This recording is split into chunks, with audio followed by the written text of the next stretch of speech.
like, I was tired of it was like 9. So at this point, we've got this all welded together. And don't mind if I squeeze too? yeah. Set. So at this point, I love what I was saying, after ready. So you pull out your whiteout, which that's actually the whiteout. I'm actually not going to pour this in right now because I got to do the same thing tomorrow. So I'll explain it step by step. Take your whiteout, and you can use more things than whiteout. We've discussed many times. Oh, thank you.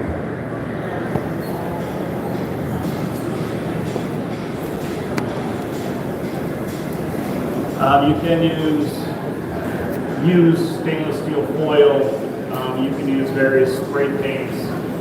There have been people on the show that have used butcher paper or paper towels sometimes to line the canisters to prevent the can from sticking. Some of them work some of the time. The whiteout works for me pretty much all the time, so I stick with it. The other one I do use on occasion is a spray paint. If I do that, it's just a cheap, like 99-cent white spray paint at Walmart or whatever store is close by. Those work well. Pouring the whiteout in.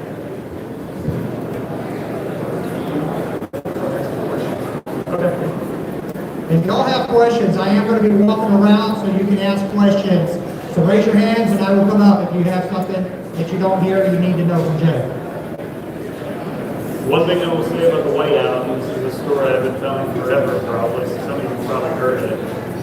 Be very wary doing demonstrations in our northern neighbor Canada, because their whiteout does not have titanium dioxide in it. I did not know that. I traveled to Alberta about 100 years ago, middle of nowhere. It was really late at night. I had a couple other night neighbors with me, and I tired to know the difference between miles per hour and kilometers per hour. And Alberta is really flat and dark. We were falling blood. But anyway, that was a lot of fun. It scared the hell out of Steve Kohler, I'll tell you that. But I went and did a demo up there, and it took me, I think, about 3.5 hours to get the can off the canister. So yeah, I felt like a real idiot. So I was really leery about that ever since. So be careful about your whiteout. But when you pour it in here, I usually just pour about half a bottle in, let it fill up the bottom, and then just bring it down, let gravity fill it to the corners, and then just roll them over. If you need to add a little bit extra in there to cover things up, that's perfectly fine. But one of the really key things of using whiteout is making sure that it dries at the right temperature, doesn't start cracking and flaking off. Because those little cracks of whiteout, if they fall into the middle of your can, that Damascus is not going to weld, so you're going to flaw your steel somewhere. So to prevent any issues with that, because sometimes it's really humid, it doesn't want to cure up, sometimes it dries too fast, cracks fall apart and whatnot. Once it's starting to dry, I'll take some of my powdered steel, throw it in the can, just cover it and shake it, and that powdered steel coats the inside of that whiteout, so anything that's wet will have a steel barrier there of the powder you're already pouring in there. So I found that's the simplest, safest way to do these cans. Fill the whiteout, and when it's almost cured, throw a little powder in there and coat the inside of it. I haven't had anything stick since doing that. So once that's done, you're ready to go. So you can put pretty much anything you want in here.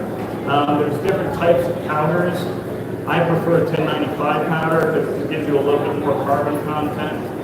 For anybody that doesn't know, 10 series steels, 1040, 1070, 1084, 1095, they're all the same steel. The last two numbers are the carbon content. So 1095, 0.95 carbon, and whatnot. But again, I like, because we're putting these steels through such high temperatures, I like to have that little bit extra carbon, so if there is any burn up at all, it's not going to affect the knife in any way. We're going to just do a variety of stuff. Things I put in these canisters, aside from powder, oh geez, chainsaw chain, motorcycle chain, bicycle chain, drive chain, ball bearings of various size, racing bearings, meteorite, other bits and pieces of Damascus. That's actually my favorite. This whole canister thing just kind of started from trying to make more steel because I didn't have enough. And it's actually good. Somebody asked me yesterday about welding stainless steel. It's actually very easy to do with a can. I was doing it by accident, didn't even realize it when I started. So that's another good cheap canister as well. But I had these materials that were too small to forge anything into, so I wanted to forge them together. The part of it started because of the ball bearing thing, but I started out as a stock tool maker. I didn't start forging until this whole Damascus thing became a thing again about 75 years ago. And instead of buying it like a lot of folks were, I wanted to make my own. So being big-headed man, that's what I started doing.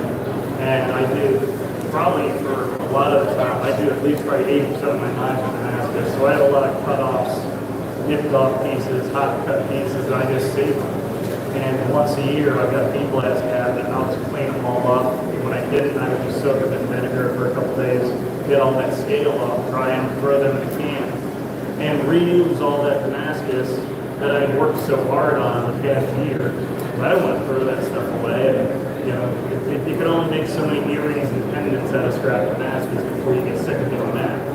So I started throwing those in a canister. Ed Caffrey in Montana plants showed me how to do that. And that is really what got me hooked into using canisters. Hey, I can reuse this stuff, but I can work really hard on them. And the great thing about that too is that kind of steel, you can never replicate it. Especially people who like knives, love those. There's absolutely no way you can make that knife ever again. Because it's basically like a patchwork quilt with steel. And then the ball bearing thing came up, and that became the thing, and forged fire, and then all that fun stuff. And then I started developing more and more ways to do this. So you can put pretty much anything in that canister that's a weldable steel. Like I said, I've slipped in some stainless steel machines and stuff like that. You can do a lot of it, which is one of the reasons that I enjoy doing the canisters so much. How's it looking? Can I see the meat? Looks good. I like the way you put your head back there so that you don't. Keep learning. Show everybody your knife. Just for the hell of it. Show us this section now.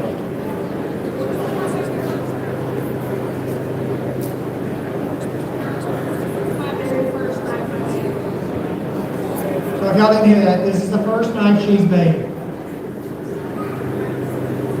She did a good job, so I let her keep coming back to the job. While we're waiting for this to heat up, you guys have any questions about anything? The chainsaw, what I'll do is I'll soak it in vinegar and then scrub it out with a wire brush a couple times. I'll leave it in for a couple days usually. If I'm not sure about the chain, I'll throw it in the fire first and cook it, and then let it cool, throw the vinegar, and then just scrub it off. And then after that, I'll just take an air compressor and blast the links out, just in case there's any crud stuff in between the links and stuff like that. Try to change for that. There's a little grease pocket. Yeah, I cook it with vinegar. Any of the chains, like I said, the bits and pieces of the mask is all bead blaster. But I don't do that with any other chain because that little grit will be trapped in those joints. No matter how tight they are, they won't come out. It'll just end up. All right, Jay, we got a question over here is, have you ever forged pure nickel into your canisters? And if you have, how do you keep that from getting onto the cutting edge of your blade? Another good question. Again, I use the canisters that way. I've used nickel kind of a similar way with meteorite. If you don't want that near the edge. So what I'll do is I'll usually put that into a canister. That way, sometimes when you're using like nickel or brass or copper, and you're trying to forge that, press it or hammer it, if you don't get the temperature just right, it'll squeeze out like cheese or grilled cheese. So I put it in a canister, and that way it's all locked together. So what I'll normally do is I'll make a canister of nickel or a nickel powder mix or shapes like bent into nickel and whatnot, press them into a canister, slice it, and then sand line it with 4 1095 50 or something like that. or even a contrasting Damascus, so, it looks distinct from the rest of it. But that's the simplest way that I do it. And I'll be completely honest with those people. I consider myself one of the laziest knife makers out there because I'm constantly looking for simpler, easier, quicker ways to do things, as long as it doesn't compromise the quality of the knife. Hey, Julie, I have a knife over on my table and we made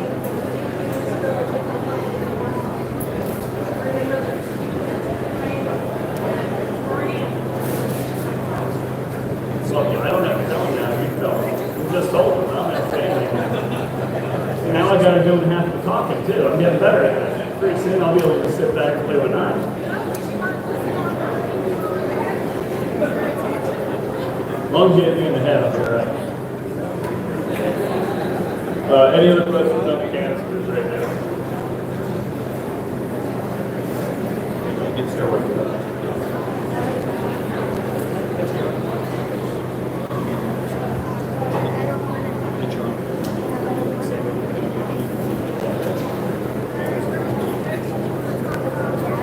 All right, Jay, he's asking, he says he's got several forges himself. He's asking if this is a rivet forge.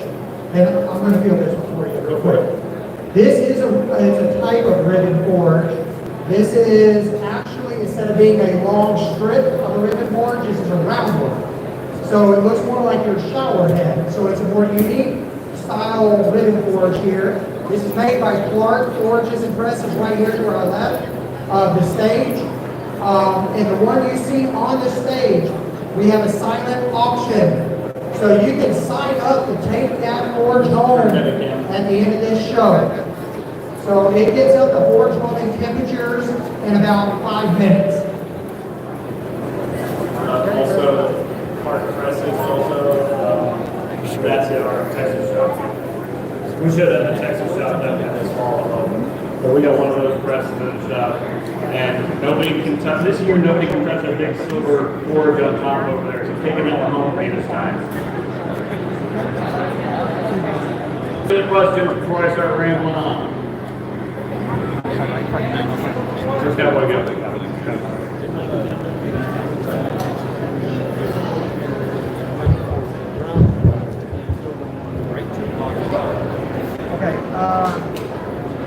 So the question I had over here was, what's the difference with the rivet forge in this one as compared to the block style rivet forge? This one will focus the heat a little tighter in the middle, whereas the rivet forge is going to be longer, you can heat more area over the distance.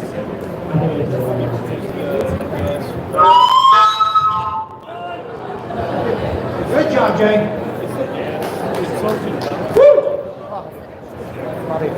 All right, I don't need the microphone for the dogs anymore. I need the microphones on.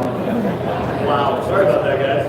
You think I'd learned something from TV after 10 seasons? Obviously not. What was the question, Cowboy? I got it. I already talked about it. Oh, all right, sorry. Thanks. They're asking over here about the whiteout causing any problems with burn and stuff, and I haven't had any problems with it. Like I said, the main thing is making sure that's secured up and not dressed properly. Throw that powder in it to coat the inside. There shouldn't be any problems. The only thing we really have to worry about past that point is, for an example, I like doing fish hook Damascus, but I normally don't put whiteout in that can because I like to smash the fish hooks down, pack them in a lot, and that scrapes the whiteout off the sides of the can. So that's self-defeating. And it's just like I say on the TV show, we don't ask you to peel the can, don't peel the can. So for those, and honestly, I like leaving the can on sometimes. If anybody's familiar with my knives, I'm not a fan of shiny stuff. I like dark knives, I like etched, I like patterned welders, I like foam and stuff like that. Go good? All right, she's about done. I'm going to shut up real quick. Okay. There you go. All right, remind me, I'll get back to that in a minute. So Shelly's got this up to temperature, which is a little over 3,500 degrees. It's around 3,550, close to it. The big thing with these canisters, you don't want to forget, this is make or break usually, not always. Make sure that the welds, when you put them in the press, the square dies, that the welds are on the top and the bottom. That way when you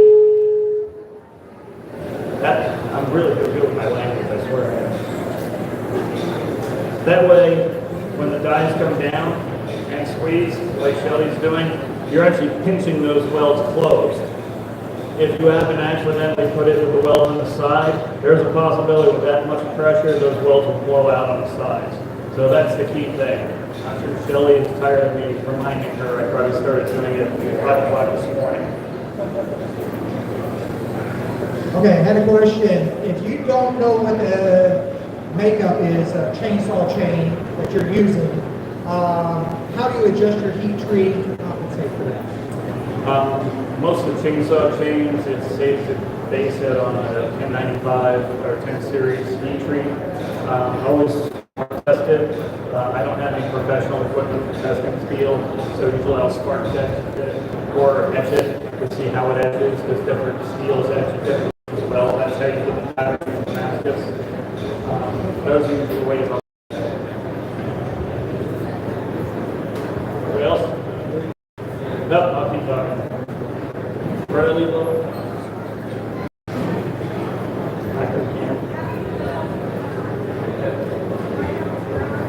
white out dry, temperatures. Okay, I'm on track again. All right, squeeze and weld from top to bottom. Put it on line of sight. I am trainable, ask her. I really am. So again, like I said, top to bottom, it's just like the same line. You don't want to accidentally put it so everything's upright, because it'll buckle out. Same principle here. With these cans, with this thickness of can that I use, really normally only need to do 2 squeezes of squaring dies. It's usually enough to forge weld it complete. Once you do the forge welding canisters a few times, you'll get the feel of, once you're pretty sure it's solid. Not like, we've seen on the show sometimes where steel and stuff, and it looks like a bunch of wrapping pellets falling out of the can or something like that. So, Shelly's already got the safe stop. She was 2,300 or over when she squeezed it. One thing you can do in the shop is to speed up the process. I have a steel brick that I throw in the forge when I turn it on and heat it up. Back in the day, I used to use that same brick to preheat my engine before I had any cool tools, because forging in winter in Pennsylvania is not fun at all. I did a lot of this rotisserie chicken stuff in front of the forge day in and day out. But what I'll do now is I'll take that same brick and I'll put it into squaring dies and flat dies. So while that forge is running, I'm not burning gas for no reason. I'm preheating my tools. So that way you don't take that steel, put it in cold dies, and it just sucks the heat right out of it. So preheating the dies is a good idea. We didn't do it here, but it's something I do all the time. So it won't take very much long. It won't take very much for that billet to come back up to temperature again. That probably could take any further time to get back, to bring it back up to temperature. One more squeeze should do it. At this point, I would still keep the welds on top and bottom, and you should be able to see the difference because the weld material here is thicker than the can, so it'll get a darker line when you're looking at the forge.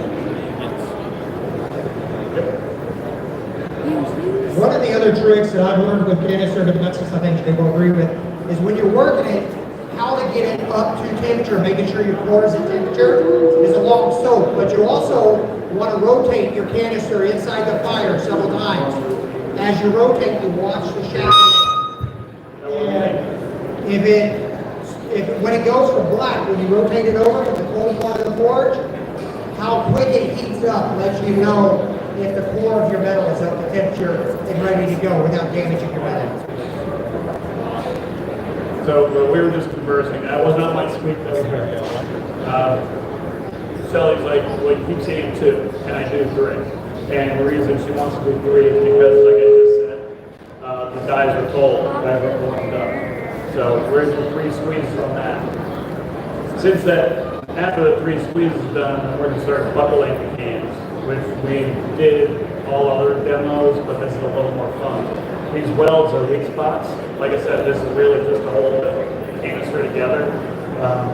If I welded better, I would be a welder, not a knife maker, so my welding may not be great, so that's okay. It's a temporary hold. But these welds, usually when I'm squeezing these cans, one of the reasons I inset my lids instead of just welding right on top is because it's a weak point on the can, and when you put that pressure, it's got to go somewhere, so it's going to squeeze me up this way.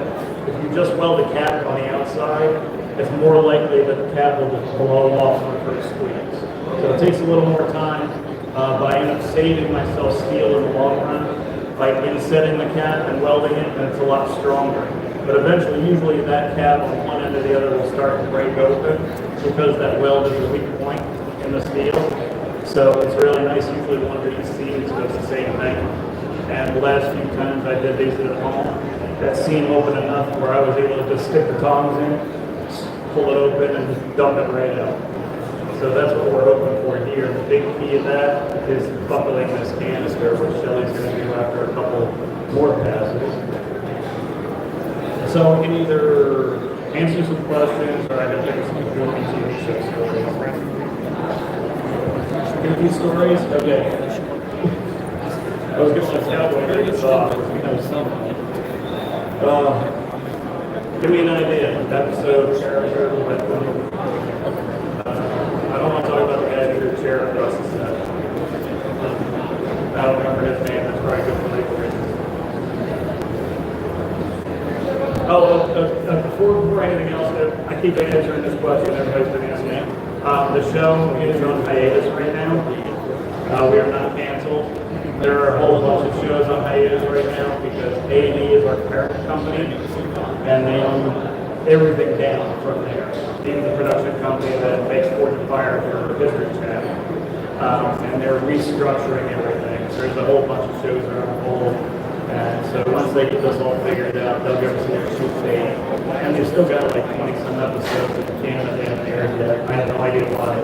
I can't see people speak. So, but there is more to come, and we are supposed to start shooting probably sometime next year. But we're just waiting on confirmation for that.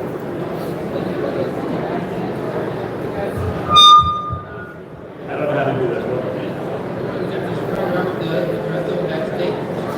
He wants to hear some stories about what happens behind the scenes on the stage. It was a lot more fun before COVID, I'll tell you that. A lot of times when we weren't shooting, me and Dave would go on the set and make knives in the set on our day off, which was a lot of fun. And Dave will tell you, he'll agree with me completely. We'd separate the shop. He took his half and I took my half. Because I got some like serious OCD or something. Like if somebody goes to my shop, I drive them crazy because they'll use a tool and put it on a bench, and I'll walk up and is that what you're doing? Ask her, she'll tell you. I'm one step away from tracing everything where it belongs. Not quite there yet. And Dave nests where he works. His table is full of tools and projects.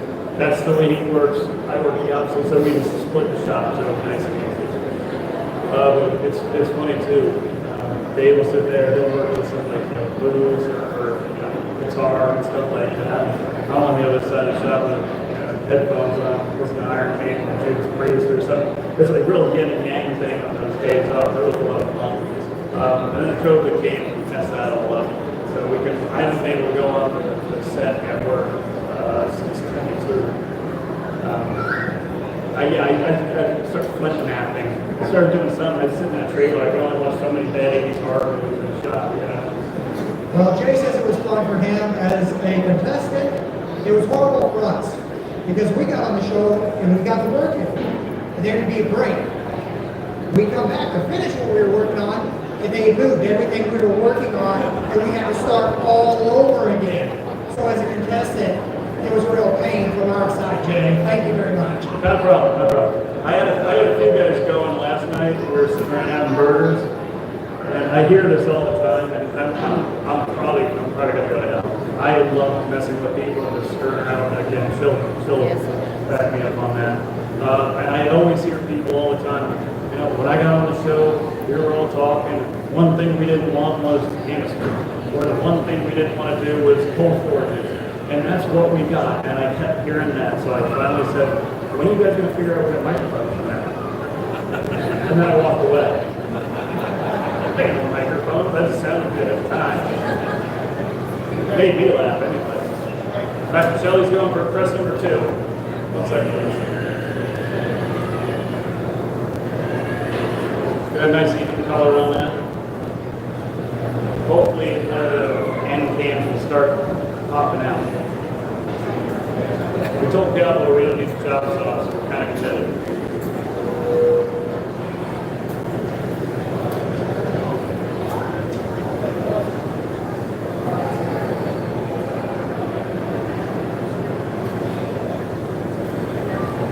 And I've been on a kick lately.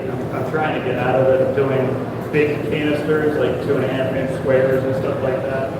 You get those corners start pinching up, and they get harder to work. So that just flat dies and that buckling makes a big difference. These dimensions are a lot easier to work and a lot faster. But yeah. So you can see the cap. The way that it's cooled off, that's that steel buckling out, pulling away from the end. And again, that's why I inset those caps, because it was just welded on the outside, and it might have popped off already, and then I basically had to stop it right there. So we're going to get one more squeeze in there, and then do the buckling. Just do whatever you want to do on this next squeeze.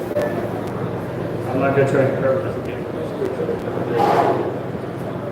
All right, Jay, I got a question about some steel here. Gotcha. Selection of light steel and method of construction ultimately is always a compromise between toughness, stress retention, sharpness, all the various aspects of it. If you were going to pick steel of steels and method of construction for a general purpose, say 5 to 8 inch knife, what would you pick in the way of steel and method of construction that you think would be the ultimate compromise for all of those characteristics? I probably will have people argue with me about this, but when I did cutting contests and all my testing, the journeyman and master stuff and all that, I always fell back on 5160. It's very forgiving, even when people are starting out for it. 1095, 5160 are the two staples I tell people to start with. They're inexpensive steels, they're very forgiving, especially 5160. You can beat on it a little hot, a little cold. It still survives, but nailing that heat treat, for me anyway, I like edge punch knives. 5160 is a little hard to do. I usually do it with rosebud. That's the only way I've actually been able to pull it home on 5160 also.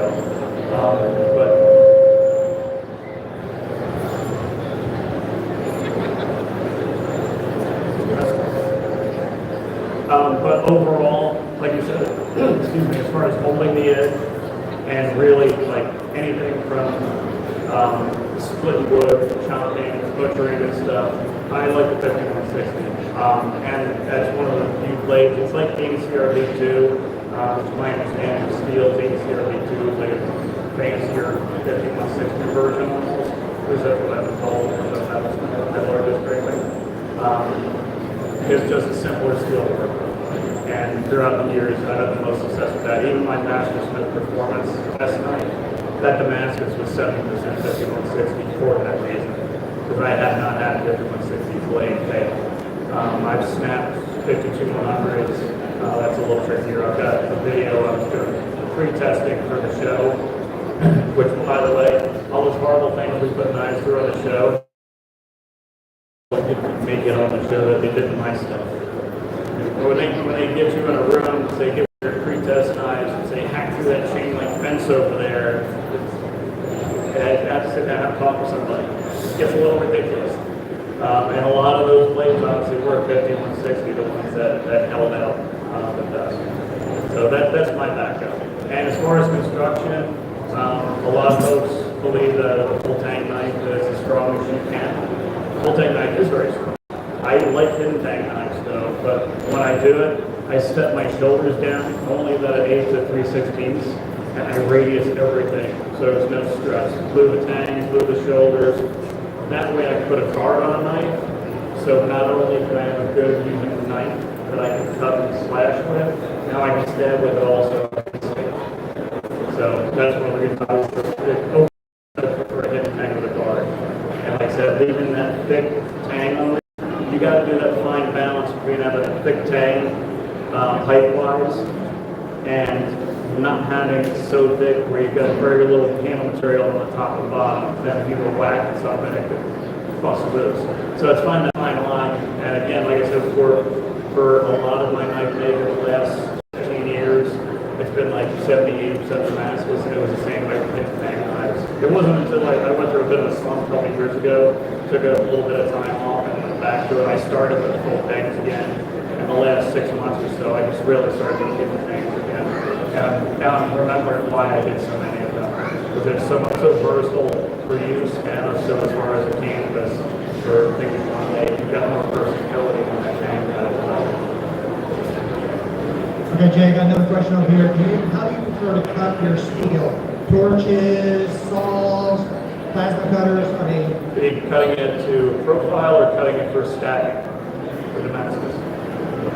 preparation For for Damascus. preparation for Damascus, what I do normally, I don't cut supply. I let Kelly Couples do that for me. He's a nice steel supply guy in California. And I just order steel. I usually get 5160 quarter-inch, 1095, 316, 8 and 8. And no particular reason. It was really just the sizes he was selling when I started out, and I just stuck with them. When I do Damascus, I always do 3 steels. I like having that extra contrast between just the light and the dark, and the 5160 gives you that medium gray. There's a nice balance between the two, and then I get the 5160 in my knife again, which makes me happy. So he will cut it 1.5 by 6 inches for me, and just ship it to me that way. And then I'll just either, depending on my mood, I'll just run it across a 36 grit belt real quick.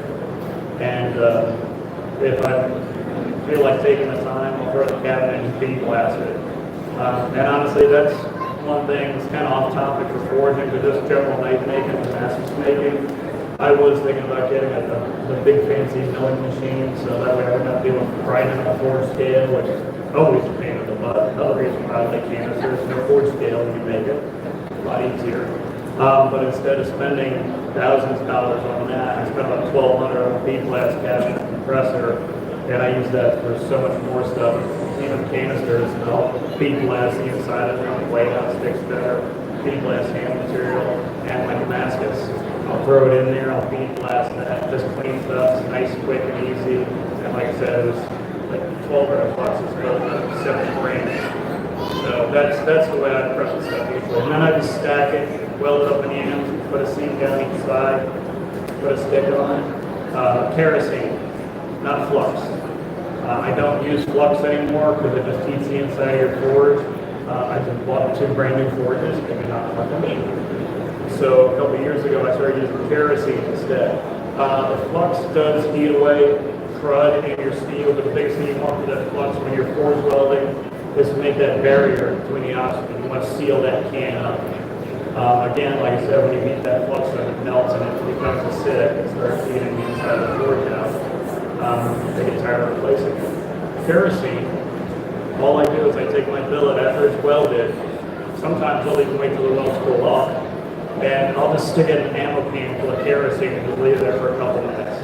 And I pull it out. Once the forge is up to temperature, I'll just stick that billet right in there, and it flames up like a nice torch. Looks really cool. Boy Scouts love it. And it soots over completely, and that soot creates a barrier. It's similar to the couple guys that have successfully done the paper and the canister. That it burns up, and it makes a firm barrier on the inside of the cans between that material. And that's kind of what the kerosene soot is doing. It's making a barrier around that. And I just wait for it to get up temperature, squeeze it, good to go, and then I don't do anything else after that. So until I draw it out, cut it, and restack it, and I do the same thing. But after that initial hit of kerosene and put it in there, you're good. One more? All right. It should.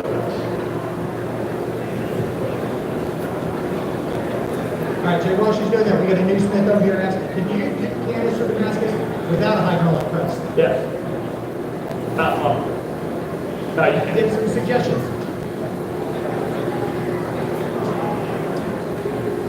Yeah, you can. Oh my God. Okay, yeah, you can do it without a hydraulic press. You can do it with a power hammer. You can do it with a hand hammer also. I've done it with a hand hammer. You just have to move very fast. And I only use 1-inch square tubing for that, because anything more than that, you're really trying to fighting to keep it together.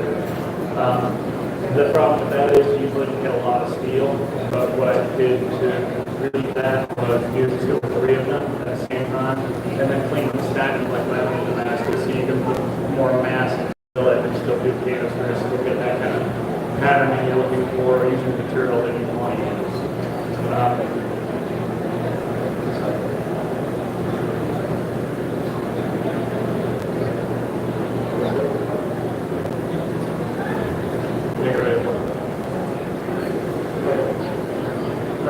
So you can throw it back in the fire. Sorry, where did I leave off? I'm getting old, man. I'm telling you, I can't remember hardly anything. What's the question? Yeah. You can't answer the next question. Yeah, that's right. As opposed to doing the hand hammer, things get laughing at. As opposed to doing the by hand thing, since more and more people have been doing that, you can make a spring squaring dies, put them in a hardy hole, just like a spring pullers, you would put in a press and use that. You can actually take angle iron, which is what I use in my square tube or my squaring dies in a press, and put them in a spring just like that, just like you would for fullering. And you can use that. And you can also, I think they make them, but you can also make your own squaring dies. You can put in a power hammer also. Even a little 25 time, a little giant I have. I was able to do, I think it was 1.5 inches, 4 on the power hammer with no problem. Anything you're not using hydraulic press for though, you want to make sure that you heat it, squeeze it, turn it, squeeze it, turn it, hammer it. Especially if doing that 1 inch by hand. I think I only did about a 4 inch long piece, but it was very quick setting the welds down and not swinging them up here, just good steady blows, just like setting any other welds and whatnot. It can be done. I would suggest, like a spring puller type squaring dies or something like that, make it look easier. But it is doable. But it is a lot of work. All right, young man's asking, what was your favorite blade on the show for the test? Blade or favorite one they let me touch? Favorite one you tested? Oh, favorite one I tested. Oh, well, it's got to be the one that dumps something. That's the most memorable one. Did you see that? I got the video. I got the video on my phone, but it's slow. I was really scared of that. I can't remember, it was like a Washington store or something like that. It was, they had me swinging into these posts, and I think I made like 2 or 3 good hits, and then I felt the handle kept going, but the blade was very, that sword got very light very fast. And then my next question was, where's the blade? And then I felt, it's on my neck. But it was okay, I said it was like one little scratch. That was probably the scariest one. My favorite blade, though, from the show overall is the Burt Foster Chattel hook sword that he did in the Masters. That was, I mean, they let me look at it, they let me touch it. I don't know why. Another good one too. First time they let me touch the mat, though, I broke that too. I really don't try to break this. I really do. I feel bad when it breaks. I know everybody thinks I get a kick out of this. I watched them how much work. You guys only had to watch it 41 minutes. I had to watch it for 4 or 5 days. It's one of the reasons people ask me if I watch the show. They know. I've seen more than enough of it. They know. I know what happened when I've seen it.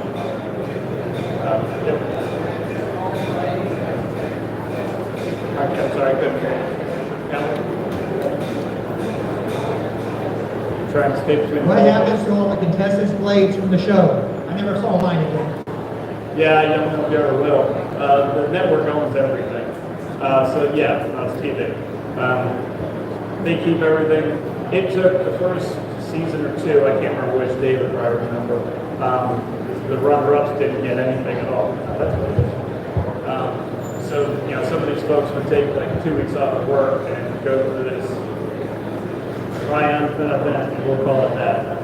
By the way, you guys know, you guys watch White Out, I'm going to get 50 G's for that. I'm going on White Out in front of the end on the fourth floor. But we talked in the news, starting to give the runners up their weapons back, so at least they had something. But for the most part, the network just keeps everything. They've got Dave will tell you more about it when he does his, because there's actually a vault on set That's got a lot of the weapons in there. And they let him go in there and kind of take care of everything. They won't let me in there. I'll cross it out, blame it, whatever. It's also why I'm not allowed to have liquid nitrogen in my shop. But I could be freezing stuff and breaking stuff all day. I can't help myself. The one thing about that though, after our 10th season, which I think kind of scared a few people at first, they actually offered all the judges a finale button. And that was the first time we had gotten anything like that from the show. And of course, I got the axe from the Stephen King episode where I chopped through the door. And it was really cool, so that's what I picked. They sent it to me. I got it. I ran around the yard with it for a little while. I took some pictures. She took a video, being a goofball. And then I called up the maker and said, hey, I got your axe. You want it back? I don't need another axe. I got it. I can make my own axe if I want. I know it would mean more to him than me. So I called him, you want your axe back? Yeah, so I sent it back to him. He was really happy. And it was really cool because we're in Rochester, right? We're in Rochester. I just found out that I can't get LASIK, so I'm stuck with these glasses forever. And I parked in the opposite end of the parking lot, and Shelly was in a nice outfit and all that, and she's walking across the parking lot to the UPS store with a big pirate axe on her shoulder. I took a video. Fire trucks just happened to be running in the background, so you see her just strolling into the UPS store with a bag axe. Sirens going off in the background of the video. It's great. Did I post it? I think I posted that. If not, I'll post it later. That was fun. That was for just going through the whole house and back and pick up the mail in the house. But yeah, as far as that's pretty much it. Yeah, they keep it all. It's very profitable show. I want to add a little to that. There are several runners up here. I mean, we've got so many champions and contestants here. But after season 4 with runners up, you can see a lot of those blades here at this show. So you just got to run around, talk to the Smiths. There are a bunch of those blades here.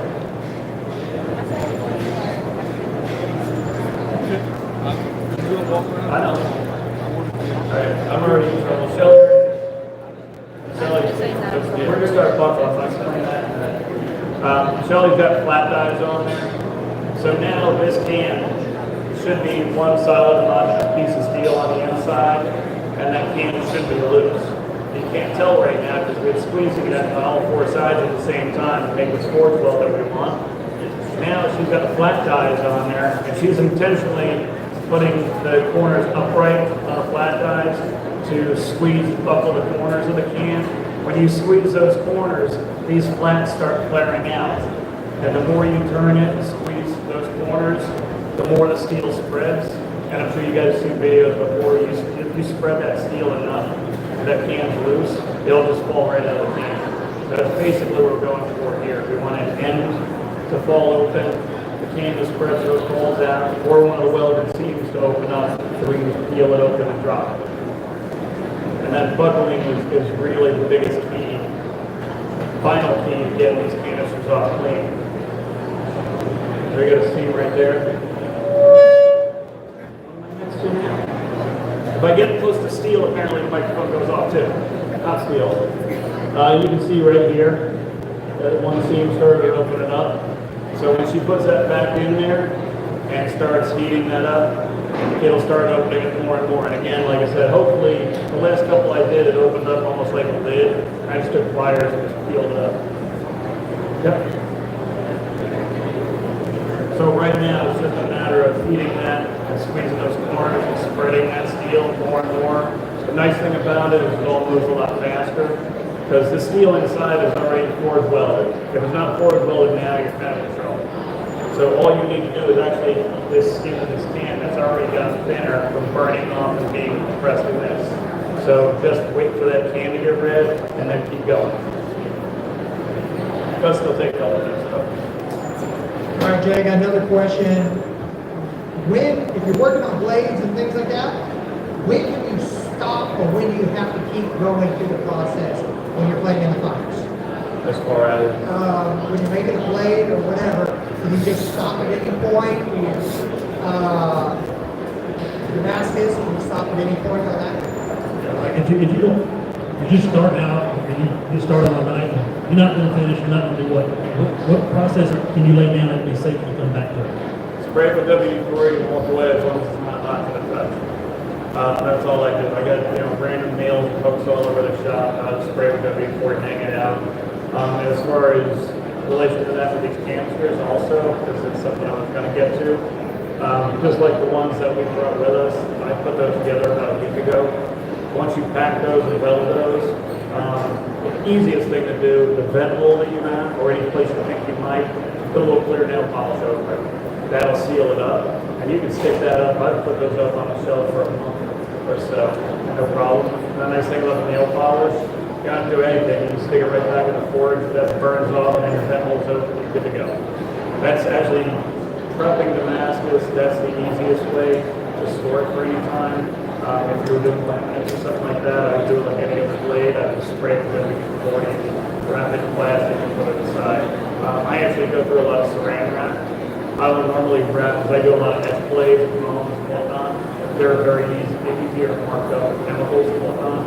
So a lot of times, I will wrap the blade with saran wrap. I've got a little thing right on the wall, and then electrical tape over that. I do that because some tapes will leave crap on the blade that's hard to get off. And the electrical tape, I use that instead of paper because it can form stretches. So I've got some on curves or clips or anything like that. I don't get that big flap of paper. Nasty big paper or something sticking out. The electrical tape forms a lot better, especially with coils and things like that. So that's how I like to test it while I'm working. And sometimes I get kind of paranoid. I don't like doing things twice. I don't like redoing or fixing things. I really don't have shopping on my feet at all. It's like doing taxes for me. So anything to prevent any future work, go back and fix anything. I'll even, if I know I'm going to be grinding for a while on a handle or something, or I've got a big heavy guard to work on, I'll wrap that blade and then I'll spray the guard with WD-40 just to prevent a water seal from anything being under that tape and that blade. Because sometimes just using tape, you can chip that blade in water. That water will work its way to the blade somehow. And if you leave it, you get some interesting little edge patterns out there. The things growing in your bucket. The creatures that are down there.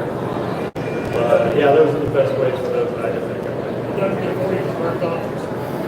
Yes, WD-40 just burns off. Yeah, and I use that for, as opposed to acetone, for cleaning up like epoxy and stuff like that. When you got epoxy in your WD-40, unless it's set, WD-40 is better for dispersing it and breaking it down. Water displacement for WD-40. They told us we couldn't say WD-40 on the show because of the trademark, so instead we started saying, okay, water displacement from WD-40. Take a bullet time, you won't say anything. We came up with names for Windex, we came up with names for all kinds of stuff. We were COVID, we were just kind of being dicks at that.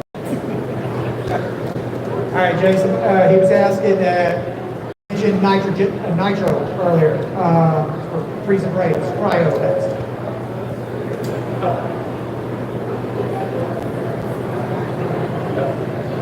Yeah, so focus on these two colors here. Try to fill.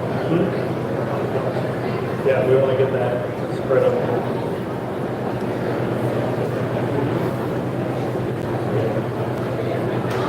I don't know if you guys can see. Again, that seam right there is starting to open up, and the corner of that weld has got crap starting going down.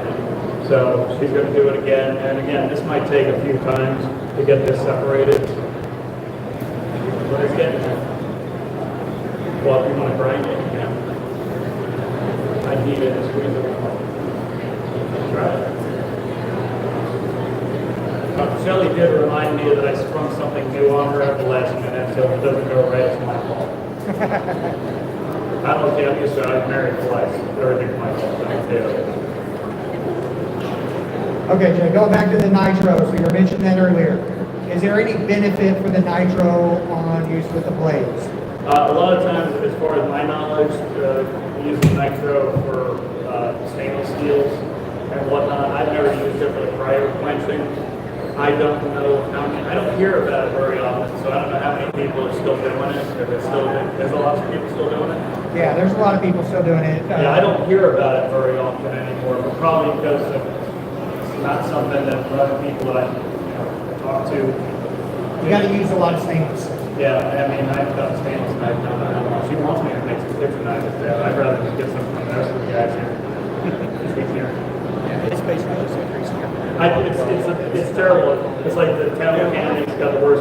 You know, all the college kids got no shoes. I got the worst knives. Except for the ones that, you know, friends that they would give to me. My knives, I used to tell you, see what I'm carrying. Everybody can see, thank you so much. And somebody else likes a Ford. And they didn't help at first, like kept telling me all the time, you don't need that, you can make another. I think it's just burned in the ticket. A lot of times you will get, yeah, you'll get one. Oh, one other thing too, it's one other question I answered a lot of shows. Any young people out here? I don't do much. Want to make knives for a living? Don't. Depends on what you're a hammerhead. Get a job. Get an education, get some health insurance. Then start making knives. Trust me, you're going to appreciate having health insurance when you start making knives. I guarantee it. Shelly doesn't flinch to grinder anymore. She's scared to death of her. Now they don't care. Oh, I'm bleeding. Okay. Right back out. But yeah, making knives for a living is very hard way to go. It's a good idea to have some kind of factory health insurance. If you're that young, stay home. Try to get your parents to take care of your life and make knives. Maybe they'll keep you on your insurance. Yeah, that's one of the questions I see all the time. I understand that people get excited about that, but a little reality check. You just do the same thing. Just keep up with it. See how much it opens this time. Okay, Jay, what was one of the hardest knife challenges you've had to do? Like making a knife? Like, what do you find has been, whether it's on the show or in your own personal, what has been one of the hardest things you've had to do in knifing? I'm breaking most of my tools. I had a lot of mosaics. When I first started in mosaics, getting those squared away was a little tough. It helped that I had a little bit of a canister background, helped out. Probably one of the toughest ones I had was picking up a feather. But I had a hard time with feather, just getting that. Okay, do I split it, immediately forge weld it together? What about the scale building up, not welding all the way? Oh, I squeezed it together and it shifted like that. Now what? Just that one took, I don't know why that one danced. Trying to nail everybody. For that one, that was just a real pain in the butt with me. It's funny, when I did my Master Smith dagger, that fluted wire inlay, the first time I did that was my Master Smith dagger days. I didn't tell them that until after they told me I passed. A lot of stuff I tend to do the first time, it kind of works out. And then after that, I screw 3 or 4 of them up. But I usually get luck the first time. But the feather was the one I could not. It took me several tries to actually get it. I started doing like 30 layers just to try to get the process again. But yeah, certain patterns just stick with you, and that one's always been a pain. And of course, that's what you must try. Feathers are keeping it straight, everything about it's just tricky. Yeah. So, next question I've got is, after being a judge for so long, how was it being a contestant when it was being the judges and all that? Terrifying. Again, Dave will probably back me up on this if we laughed about it after. All the pitfalls that we talk about. You know, don't stand there and stare at the forge. Don't stand in front of the forge. Don't watch your other contestants. Don't look at it. We did everything. Everything you're not supposed to do, we did all the same things. And then we laughed at each other afterwards. It's hard not to fall into those traps sometimes. But yeah, it was scary, but it was scarier when I walked up to a Bert Foster. I knew I was in deep trouble then. But it was a lot of fun. The hardest thing, and I think a lot of us would agree, the guys that go on there, the Smiths that go on there, sorry, the ones that keep their head and are just smooth and steady do the best. You know, you got some Smiths that run like maniacs. Some guys that are going to go their pace no matter what. The slow and steady guys always seem to pull it out. You know, about 2 hours into it, you're starting to wonder, they're still going. Yeah, that's the ones you are. Those are the ones you got to watch out for. I used to not think too much about the enthusiastic punks that would come on, but then I started seeing some of their work and realized I've been sitting at the judge's table too long. I need to be back in the shop because these guys are pulling off stuff that I haven't even tried yet. So again, I'm happy about this hiatus thing. So I'm having fun shopping it. and catching up on stuff I didn't want to do. Heck, I didn't go stand the same line until about a year and a half ago. And I think that's Jack sent me his way of doing it probably about 70 years ago, or something like that. So. Okay. All right, so the weld didn't pop open. Apparently I'm a better welder than I thought. Shelly's going to do the grind. She's going to run regular. Okay, she wants to play with the chisel. Well, she's got a chisel, and there's got to be a seam that's obvious there, so she thinks she can pop it. Okay.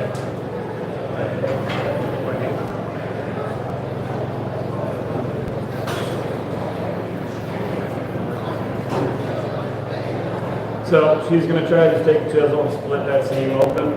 If that doesn't work, she's going to take the angle grinder, grind the seam down just like we normally do. This is work better when it just doesn't pop open like that. Maybe tomorrow as well. Fingers crossed.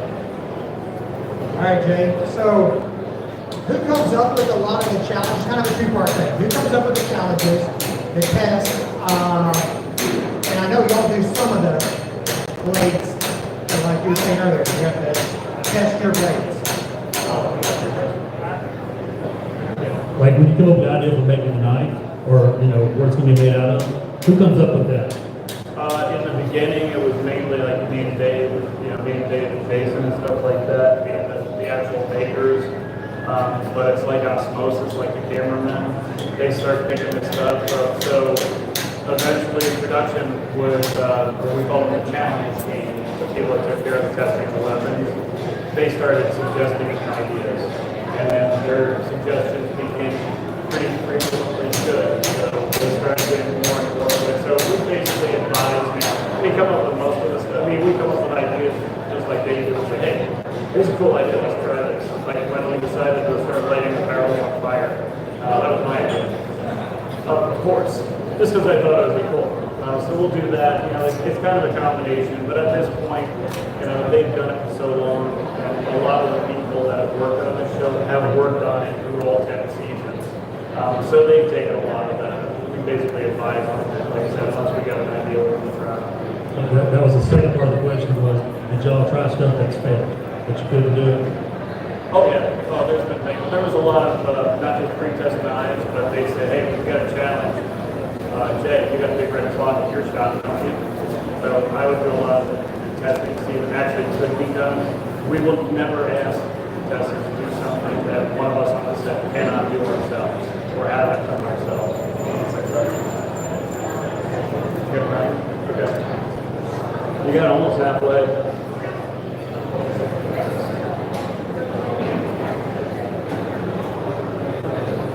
Well, run the grinder with us down here.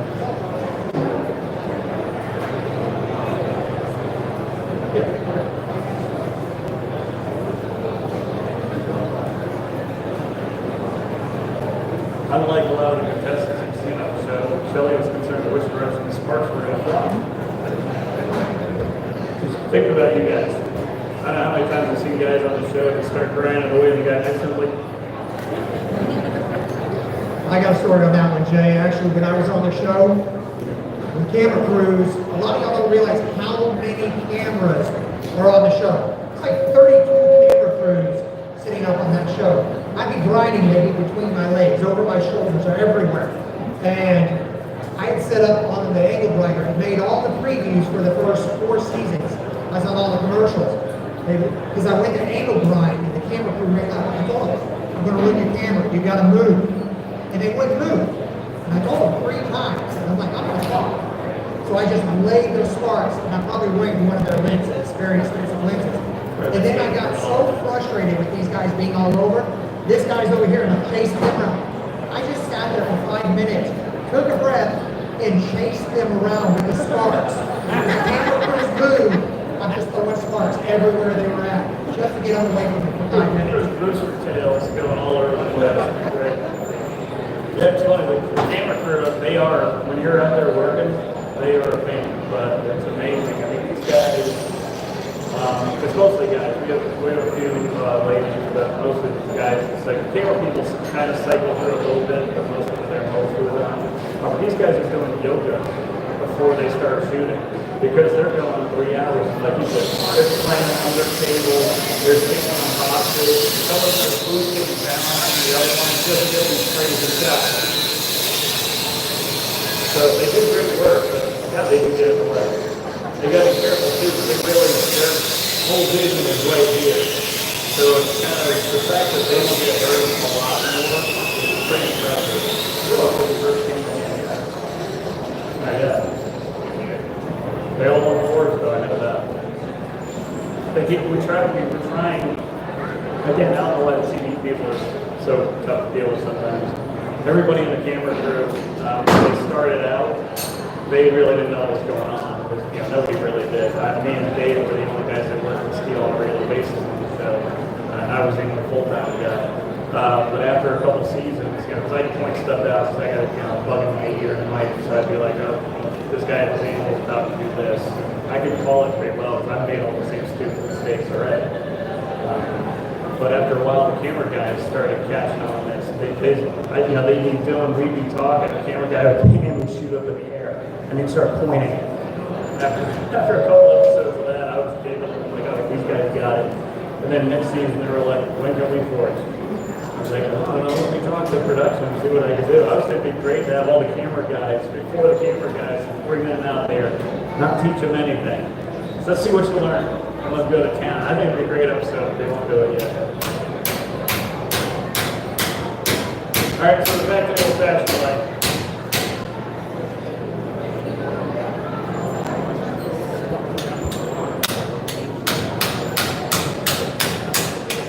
Looks like Shelly said, it's my fault. Sometimes things don't always go as planned. Once they get this open up, okay, you guys will actually see what does. I promise we did this last year, it's no problem. So any other questions about that show or the canisters or anything else?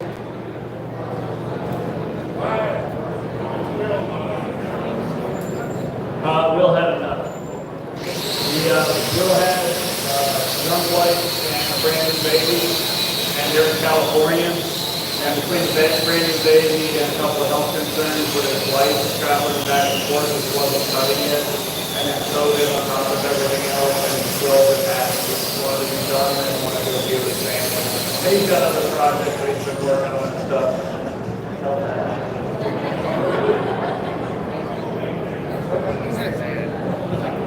Oh yeah, by the way, I got a phone pic with him. Anybody notice that picture and that banner thing out there with me and Dave? That had to be from season 1. You notice I got that brown hair in that picture. I keep saying it as my kids turn age gray. I think it was actually Fortune Fire. Anything else?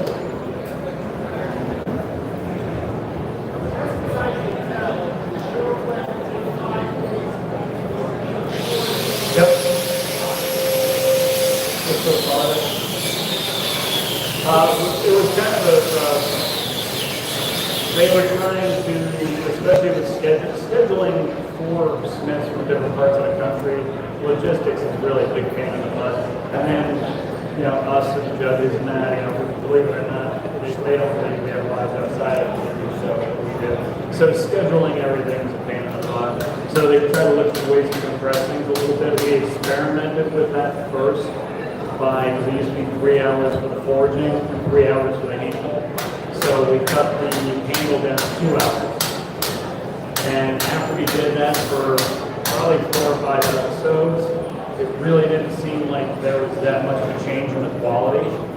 And so they said, hey, we're going to try cutting the home forge thing down to 4 days. And they said, we'll try to keep the weapons not crazy to start off with.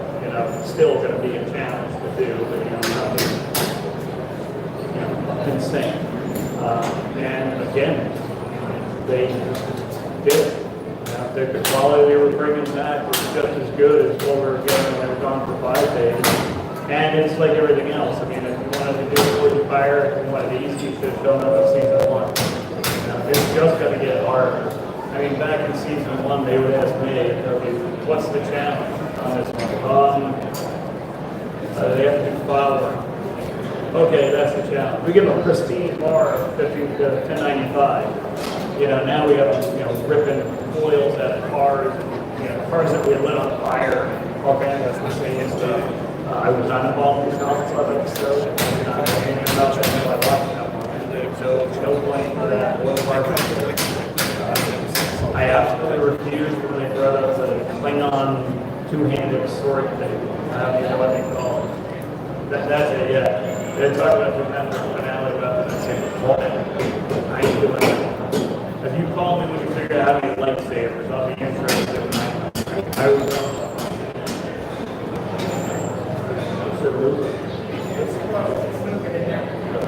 Just show it.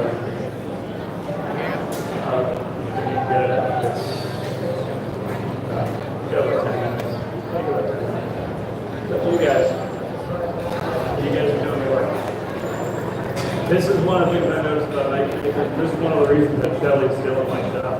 She doesn't quit. Anytime I'm doing class or I'm teaching somebody or whatever, you can kind of tell who's going to stick with it. Because if you're happy with what you made, just start doing modeling plans or something like that. You always have to be a little dissatisfied with every piece you make to want to make the next one a little bit better. And she does that, and I've seen I've had different students over the years that got that little bit. That's what I really like, and I watch that for contestants on the show too. Everybody thinks my favorite part of the show is beating the hell out of everybody else's knives, which, by the way, I still can't believe I get paid to do that. Before Forged Fire, no one would ever give me a knife, good or bad, say, hey, get the hell out of this for me, will you? Now I've got people actually mailing me knives from different parts of the country saying, hey, did you take a video of you beating the hell out of my knife? So apparently that's my new hobby. That's what I do. But I already told her, I said, look, it's loose, everybody sees that. Just go around and show it. No, I'll take it out.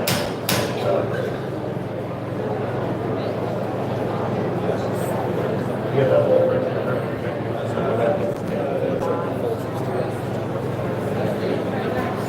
Actually, the screensaver on my computer at home is picture of her doing this in the background after.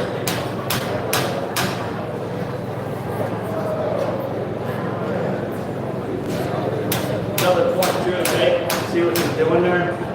Always make sure you have a glove on your chisel hand.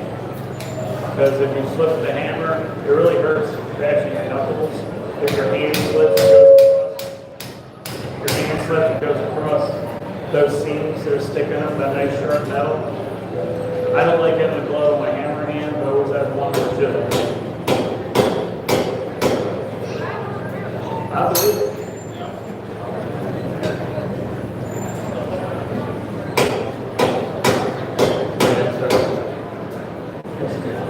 Yeah, you do it. God damn it, you're like fenced in here, I can't go so far. I see it, yeah.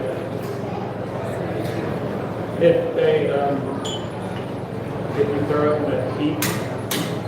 Oh, there it is. Okay. Oh, we're back in.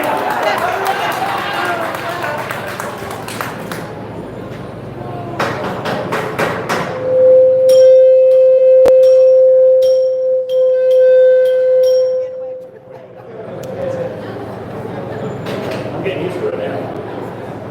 There we go.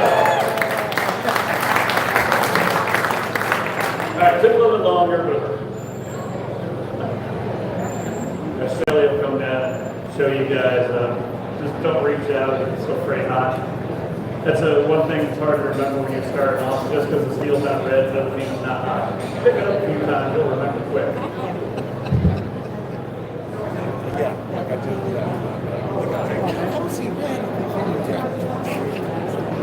I was just saying, you can tell I'm a Yankee. You're doing the work, I'm sweating. I gotta start assimilating with Texas now.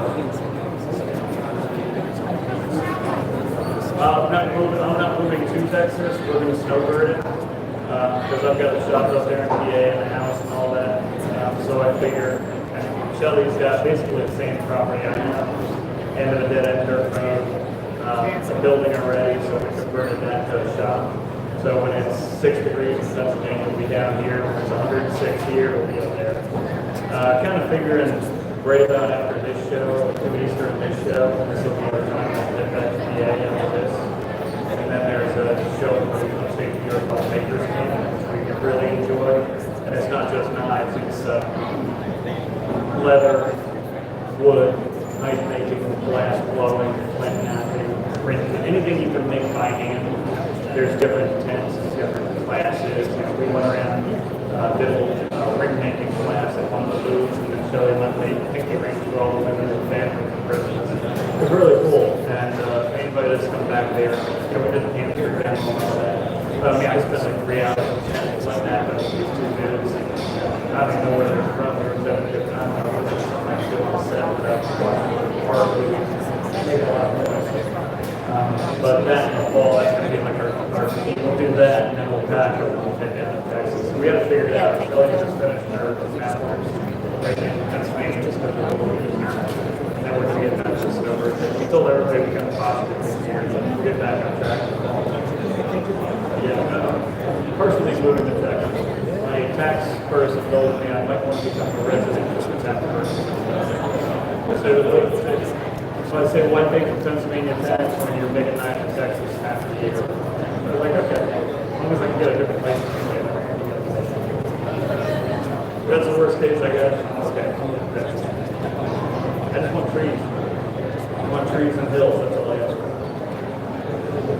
All right, any other questions? Again, Sally Jack, just be so nice.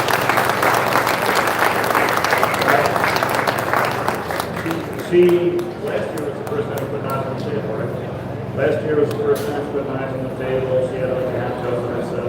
And sold out. And sold out the first day. And I will never forget that day because I was in the main building over here talking to somebody whose flying squirrel comes at me down the aisle, literally catch her, and I sold out. She was very excited. And she's been really hard on herself ever since. But yeah, we got a table over there right across from me, doing autographs, taking pictures. Shelley's got some knives, I got 2 knives. We're going to be there all weekend. We're going to do the demo. We've got tomorrow afternoon.